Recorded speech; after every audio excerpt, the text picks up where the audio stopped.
Државата им нуди пари и бизнис. Младите не сакаат ни да слушнат. Бројот на оние кои сакаат да ризикуваат и да ги искористат финансиите од државата за да започнат собствен бизнис е разочарувачки мал.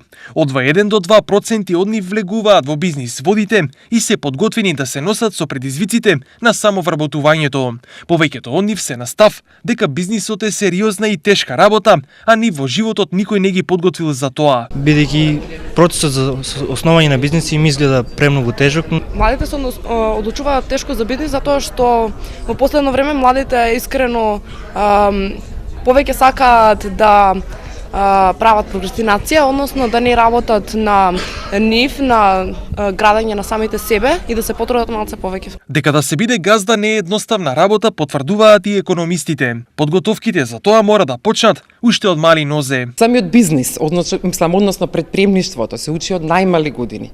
Значи за да еден ден ние добиеме возрасен човек кој што спремен, кој што ќе може да биде спремен за да покрене своја компанија, значи да биде предприемач. Некои виштини се учат од најмали нозе и тоа најмногу преку образованието. И токму како фонд за иновации, значи доста работиме во областа на образованието и сакаме да поттикнеме од најмали нозе развој ке децата на одредени виштини, значи да спроведеме одредени, да кажам, реформи во самото образование, кои што еден ден ќе